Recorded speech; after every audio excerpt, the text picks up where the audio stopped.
hear that? Get Trevor. Austin, get the light.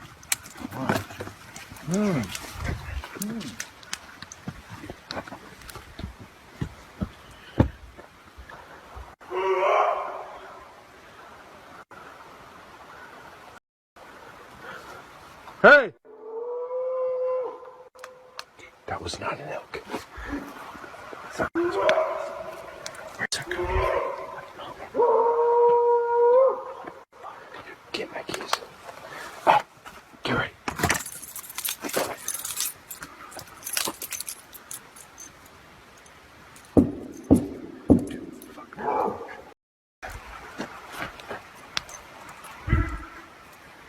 Everybody, get in my truck.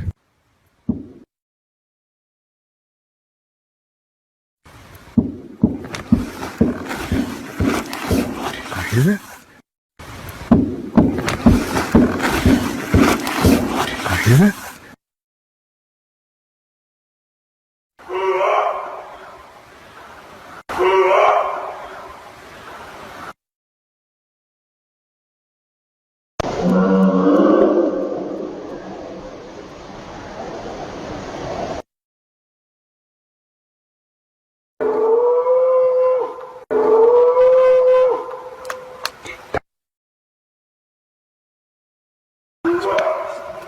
Where's that coming from?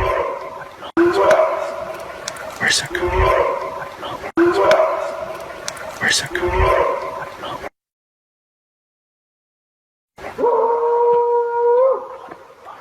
Get my keys.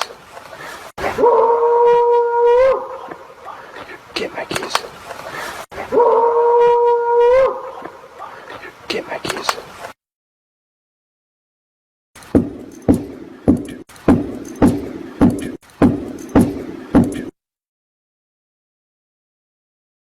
Fuck no. Fuck no. Fuck no. Fuck that.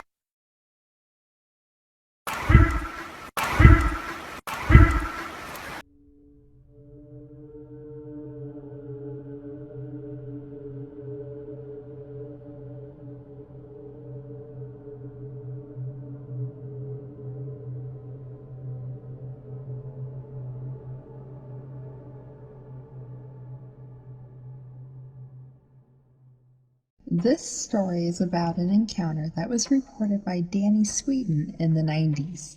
His encounter happened in Sam Houston National Forest in Texas. It is about 50 miles north of Houston, and it is a multi-use land with privately owned timberlands and farms located within it.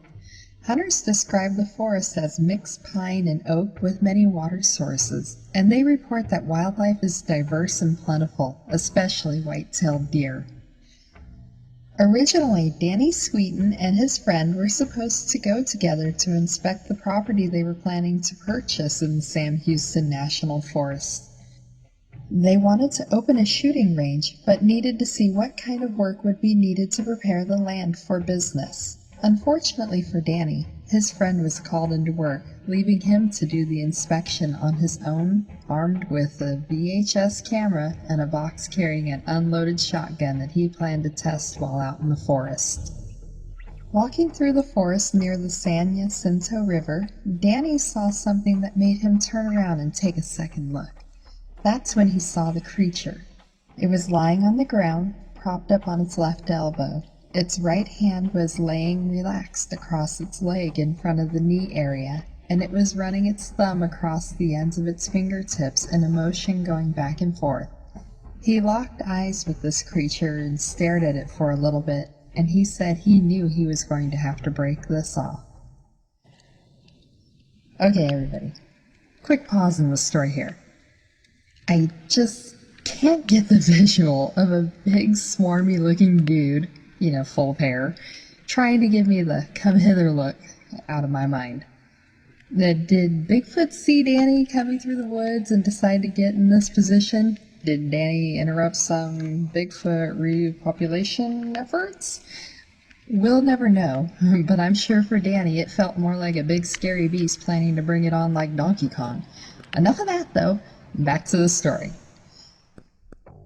At this point, Danny took stock of his situation and determined that since he was armed with an unloaded gun in a box and a VHS camera, his death was imminent. Accepting this fate, he decided to at least film his future killer. As he raised the camera, the creature stood up to its full 7.5-foot height and came towards him. When it got close to Danny, the creature raised its arm over his head, and with the left arm it came up with its forearm and elbow, striking Sweeten across the chest. The blow made Danny fall to the ground, knocking 2 teeth loose. The creature quickly retreated into the forest after striking Danny, luckily leaving Danny alive. As the creature was leaving, Danny was able to obtain some video footage of the creature. The camera was missing the rubber eyepiece, so Danny looked down the side of the camera to capture the footage rather than using the eyepiece. He also wasn't experienced with the camcorder, so he didn't use the zoom feature. Later, describing his encounter, Sweeten stated that as the creature briskly walked in a bouncy fashion, it was hunched over in a stance that was not much taller than he himself was at 6'1". He described the creature as having a crest at the back of the head that angled to a sloping forehead, and he said it appeared as if the face had been lowered down. It had 2 ridges of hair running towards the back of the head from around the eye. The shape of the face was heart-like with a blunt chin. The eyes were gray and had a human shape but sat wider apart than human eyes do. The nose was not flat like a gorilla, but a mix between a Caucasian nose and an African American nose. The mouth was human-shaped with a little fuller lips, but not human-looking lips. The lips were a little wider and a little different, and he was able to see the front teeth, which were big, squared off, and yellowish and black in color. Hair covered the creature's face except the eyes, nose, and mouth. The skin color on its face was a grayish-whitish looking color. The palms of hands and the bottom of the feet were more flesh-tone colored, like pig skin. Danny stated that the ears were human-shaped, and it seemed that they were possibly pointed to some extent. Danny said the hands were skinny and very long, probably about 14 inches from the wrist to the end of the fingertips. Its arms appeared to be a little longer proportionately than a human's. The buttocks were small with matted and dirty hair. The feet of the creature were human-shaped and approximately 15 to 17 inches long with a flat appearance. If there was an arch, it was small.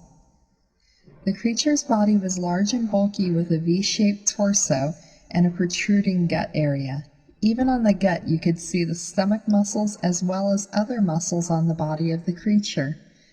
The hair was brown-black, the body was brownish color, and the tops of the hands were black as well as the insides of the legs from the crotch down to the inside of the knees. The hair appeared to be very coarse, stiff hair, like a wild hog's hair. There was no appearance of a neck. The creature was about 3.5 feet wide across the shoulders. Danny stated that the creature was definitely a male, with an average-sized penis for a creature 7.5 feet tall. The creature had a wild animal odor and made deep breathing and grunting sounds, like it was upset it had been disturbed by him. Following his encounter and obtaining the footage, Danny said he started being stalked by someone. He ended up giving the footage to the paranormal show Strange Universe to get the stalker to leave him alone. Danny's story is unique because of the physical contact with the creature as well as having footage to support his claim. While we may never know for certain if this is a true story, many Bigfoot sightings have occurred in the Sam Houston National Forest. This forest has evidence that humans have occupied this area in some form for as long as 12,000 years, with hunters and gatherers forming settlements in the area around 7,000 years ago. If Bigfoot-type creatures inhabit this region, they could be more comfortable with humans than in other regions of the United States because of thousands of years of interaction with each other.